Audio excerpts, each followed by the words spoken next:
Bismillahirrahmanirrahim. This is me, Sabah Ashraf. I am your IELTS instructor. Hope life has been treating you well. आज की इस video में हम academic writing task 1 को target करेंगे। Academic writing task 1 में हम डाटा बेस्ड और पिक्चर बेस्ड क्वेश्चंस को सॉल्व करते हैं। अगर हम बात करें जनरल आइल्ट्स की, तो जनरल आइल्ट्स में हम राइटिंग टास्क 1 में लेटर राइट करते हैं, लेकिन एकेडमिक राइटिंग टास्क 1 में हमें बहुत सारे मैप्स, चार्ट्स और ग्राफ्स को सॉल्व करना होता है कि हमें मैप्स या चार्ट्स कितनी तरह के आ सकते हैं, इनमें हम कौन से रूल्स अप्लाई करेंगे और किस तरह से हम इसे इजीली सॉल्व कर सकते हैं। इसमें हम ग्रामेटिकल स्ट्रक्चर्स कौन सा यूज करेंगे, इसमें हम लिंकिंग डिवाइस और कोहेसिव डिवाइसेस का यूज किस तरह से करेंगे। तो आज की इस वीडियो में हम ये सारी चीजें डिस्कस करेंगे। बहुत सारी ऐसी चीजें जो आप एकेडमिक राइटिंग टास्क 1 के बारे में पहले नहीं जानते होंगे, वो सब हम आज की इस वीडियो में सीखेंगे। राइट एन ओवरव्यू, आपने टॉपिक का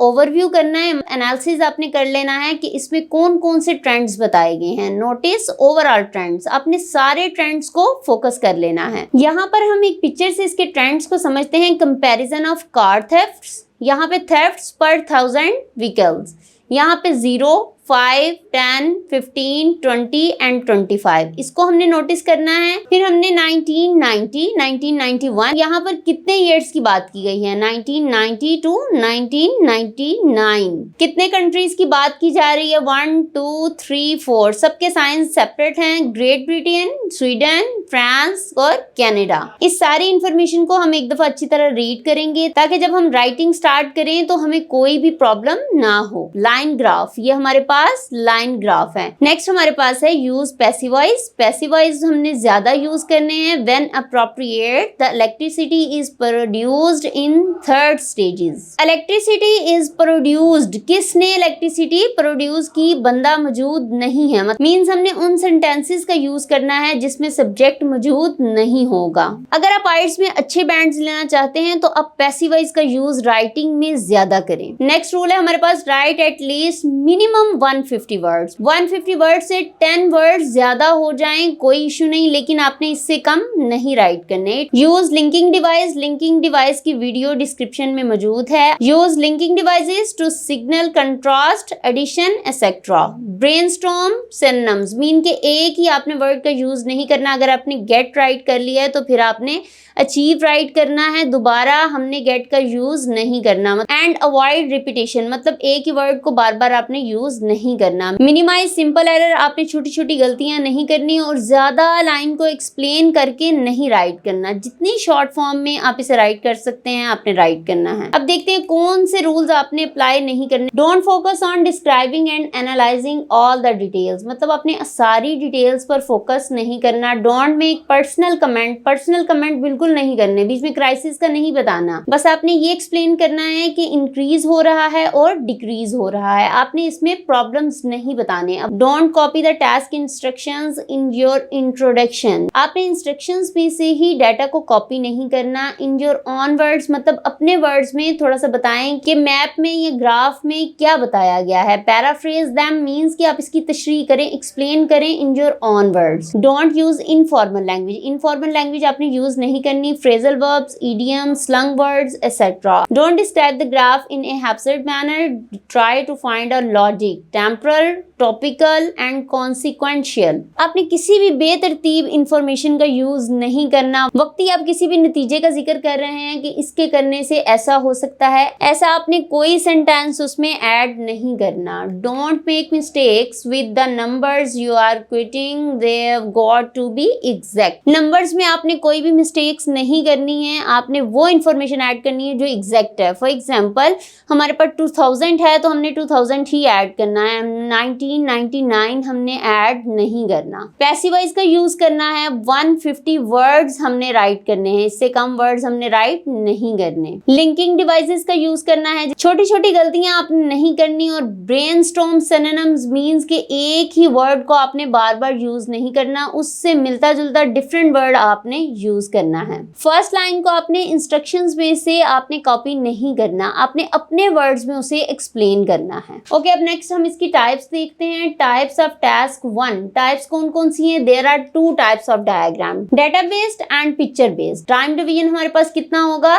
15 मिनट में हमने 5 मिनट हमने प्लानिंग करनी है कि हमने कौन कौन से ट्रेंड पे फोकस करना है, 13 मिनट में हमने राइटिंग करनी है, और प्रूफ रीडिंग मींस 2 मिनट में हमने गलतियां निकालनी है कि इसमें हमारी कोई मिस्टेक तो नहीं है। नेक्स्ट हमारे पास है database question. Line chart sometimes called a line graph भी इसे कहते हैं, bar chart, pie chart, tables, more than one diagrams, एक भी हो सकती है और 2 डायग्राम्स हमें इकट्ठी भी आ सकती हैं। Picture based diagram, picture based diagram में हमें 2 तरह की पिक्चर्स आ सकती हैं, प्रोसेस डिस्क्रिप्शन जिसपे पिक्चर्स में प्रोसेस हो रहा होगा। नेक्स्ट हमारे पास है मैप्स, मैप्स भी हमें आ सकते हैं इसमें। अब हम इसके स्ट्रक्चर को देखते हैं, structure for database diagram. Structure इसका क्या है कि इसमें हमने पैराग्राफ 1 में इंट्रोडक्शन, सेकेंड पैराग्राफ में हमने ओवरव्यू देना है without statistical data, third paragraph में details of significant features, fourth paragraph में details of significant feature 2 with statistics. Introduction के बाद जो हमने सेकंड पैराग्राफ राइट करना है, इसमें हमने 1 2 3 4 जो भी उसमें नंबर्स दिए होंगे उनको यूज नहीं करना। तो टोटल हमने इसके कितने पैराग्राफ्स राइट करने हैं? 4। 10 क्वेश्चंस जो आपके माइंड में 4 ही आ जाएंगे। कौन कौन से हैं? What kind of diagram is it, ये कौन सी डायग्राम है, लाइन, पाई, बार और टेबल, ये आपको खुद ही पता लग जाएगा उसे देखते ही। What does the title say about the diagram? What information is contained on box axis and first row and first column in case of table? First row और फर्स्ट कॉलम में किस इंफॉर्मेशन के बारे में बताया गया है? What are the units of measurements, units की जो मेजरमेंट्स हैं वो कितनी हैं? व्हाट ग्रुप्स आर कंपेयर्ड, कौन कौन सा ग्रुप आपस में कंपेयर हो रहा है? What is the time period, time period क्या है, पास्ट में बात हो रही है, प्रेजेंट में या फ्यूचर में? What is the most obvious thing that the data shows you? General increase or decrease? What is the most important or significant piece of the information displaced? Most important information कौन सी है? Can any comparison be made? कौन सा comparison हमने इसमें से करना है? 2 groups में से या चार्ट्स में से या डायग्राम्स में से? Is it a static diagram और डायनामिक? अब हम देखते हैं कि इसका ग्रामेटिकल स्ट्रक्चर किस तरह का होगा। कैसे हम सेंटेंस बनाएंगे? There plus be plus adjective plus noun in plus noun phrase. For example, there was a gradual rise in the price of oil. अगर हम देयर से सेंटेंसेस बनाएंगे तो हम फिर बी का यूज करेंगे, adjective, noun plus in plus noun phrase, मतलब नाउन को एक्सप्लेन करना है। There was a gradual rise in the price of oil, there has been a sharp drop in the price of oil. अभी हम इसके synonym भी सीखेंगे कि हम राइज की जगह पे, फॉल की जगह पे हम किन वर्ड्स का यूज कर सकते हैं। तो हम दूसरी एग्जांपल देखते हैं कि noun phrase plus verb plus adverb, हम इसको इस तरह से भी सेंटेंस को बना सकते हैं।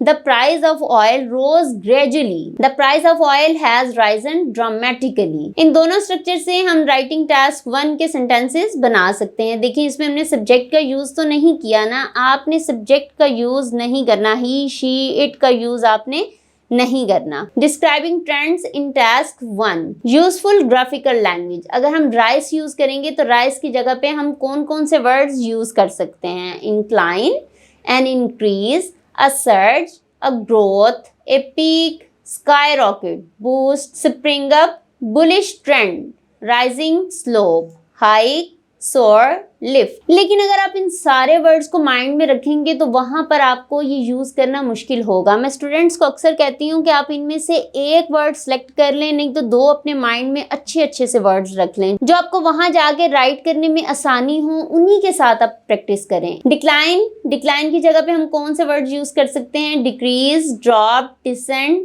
Diminish, lesson, come down, fall, go down, प्लमिट, plunge, gradual withdraw, bearish trend, slump, declivity, declination, precipitate, diminution. Gradual की जगह पे moderate, modest, slight, steady, gentle and slow. Sharp, abrupt, precipitous, sudden, rapid, substantial, considerable, marked, significant, dramatic, steep and acute. इन सारे words को आप sharp की जगह पर यूज कर सकते हैं। फ्लक्चुएशन, कहीं पे कम ज्यादा हो रहा है तो उसकी जगह पे हम क्या वर्ड्स यूज करेंगे? Variation, volatility, wavering, excitability, unpredictability. Stable, a plateau, constant, level of, steadfast, unfluctuating, firm, constant, steady and unchanged, इन सारे वर्ड्स में से आप कोई भी वर्ड यूज कर सकते हैं। अच्छा, तो स्टूडेंट जब आपने कंपैरिजन करना है इसमें, तो आपने किस तरह के वर्ड्स का यूज करना है? मोर, few, less plus noun plus than. Overall, more people preferred public transport than taxis. जब हम कंपैरिजन करेंगे तो हम than का यूज करेंगे। Of one syllable, er plus than. Of one syllable ER मतलब आपने सेकंड डिग्री का, थर्ड डिग्री का आपने यूज कैसे करना है? A higher number of people preferred public transport than taxis. More और लेस का कैसे यूज करना है? Taxis were less popular than public transport. Of one syllable EST third degree का हम यहाँ पे यूज करें। The highest percentage of commuters preferred buses. Overview में हम स्टार्ट कैसे करेंगे सेंटेंस को? Overall it is clear. Overall the majority and minority. In sum the most noticeable trend is.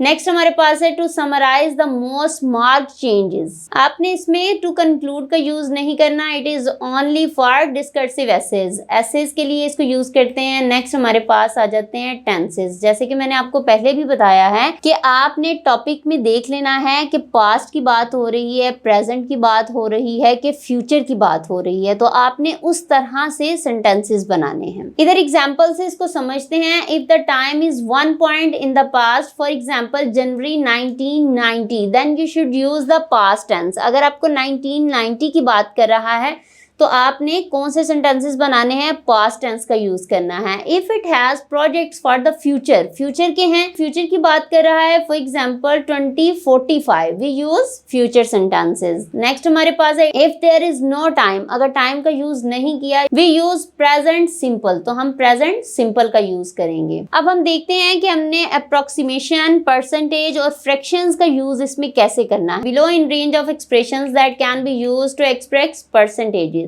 Using fractions. Fraction क्या होती है? फ्रैक्शंस को हम कैसे एक्सप्लेन करते हैं? अगर हमारे पास एक सर्कल है, वन बॉक्स हमारे पास फिल है, थ्री बॉक्सेस हमारे पास वेकेंट हैं, तो हम इसे कैसे राइट करेंगे? 1/4। हम एक एग्जांपल से इसको समझते हैं। The price of oil helped in less than a year. एक साल से कम अरसे में ऑयल की कीमत कम हुई है। हम राइटिंग टास्क 1 में इस तरह के सेंटेंसेस का यूज करेंगे। परसेंटेज को हम कैसे राइट करेंगे? 73%, नियरली 3 क्वार्टर्स। क्वार्टर्स क्या होते हैं? क्वार्टर को हम इस तरह से समझ सकते हैं कि अगर हम सर्कल करते हैं 25, 50, 75 एंड 100, तो हम 25 को क्या कहेंगे? क्वार्टर। हमारे पास है 73, तो 73 को हम क्या कहेंगे? Nearly 3 quarter. 3 क्वार्टर के पास पास है। 51 just over a half, 49 just under a half, 32 nearly a third, nearly a third. 3% को a tiny fraction, 50% exactly a half, 26% roughly 1 quarter, 49% around a half, 24% almost a quarter, 77% approximately 3 quarter। Proportions को हम कैसे write करेंगे? 70% a large proportion, 71 a significant majority, 15% a small minority, 3% a insignificant minority। Next एक model answer से हम इसको समझते हैं कि हम इसे कैसे राइट कर सकते हैं। जैसा कि मैंने आपको बताया है कि इसमें पाई चार्ट, ग्राफ चार्ट और बहुत सारी डायग्राम्स, मैप्स वगैरह आ सकते हैं, लेकिन यहाँ पे हम लाइन ग्राफ की एग्जांपल से हम इसे समझते हैं कि हम इसे कैसे राइट कर सकते हैं। थेफ्ट्स पर 1000 व्हीकल्स। यहाँ पे हमारे पास है great Britain, Sweden, France, Canada, और यहाँ पे इसका टॉपिक है कंपैरिजन ऑफ कार थेफ्ट। अब ये हमारे पास चारों कंट्रीज के साइन हैं। नेक्स्ट हमारे पास है 1990। हमने इन 10 इयर्स को टारगेट करना है। The line graph shows thefts per 1000 vehicles in 4 countries। किन कंट्रीज का जिक्र है? Between 1990 to 1999।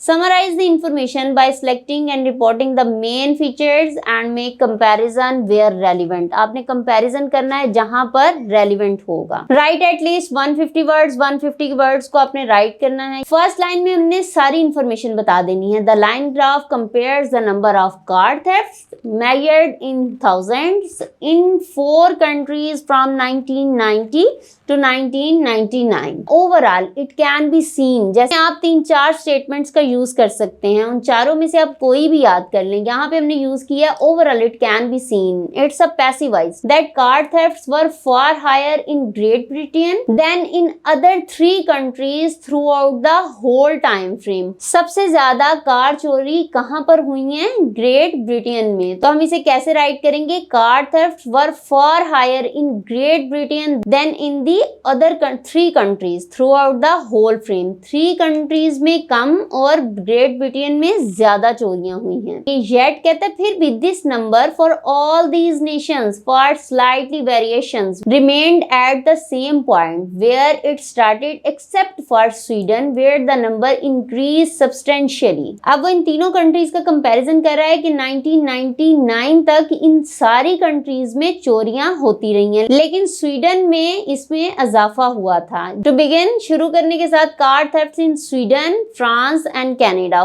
Followed a fairly similar pattern over the first 5 year. First 5 year में तीनों की सेम थी। यहाँ तक 5 ईयर 1995 तक 1994 तक फर्स्ट 5 ईयर में एक जैसा पैटर्न है। All remaining at between 5 and 10 per thousand। All remaining at between 5 and 10 per thousand। 5 और 10 के सेंटर में ही ये तीनों रही हैं, कोई भी यहाँ पे 12, 13 पे नहीं आई। The general trend thought for France and Canada was a decline in the number of vehicles stolen over the period with both at around 6 in 1999। France और कनाडा में चोरियों की तादाद कम हो गई थी। ये सिर्फ कहाँ तक रही? 5 से 6 तक। 6 तक दोनों एक देखें इनका सेम पॉइंट है, तो वो क्या मेंशन कर रहा है कि एट अराउंड 6 इन 1999। 1999 में कार्ड थेफ्ट्स एक जैसा था, इनका पॉइंट एक जैसा था तकरीबन 6 के साथ। In contrast Sweden experienced an upward trend, मतलब उसमें ज्यादा हो गई थी चोरियां। Started the period at approximately 8 and finishing at just under 15। और वो यहाँ पर क्या मेंशन कर रहा है कि स्वीडन में 8 से स्टार्ट हुई थी और जस्ट 15 पर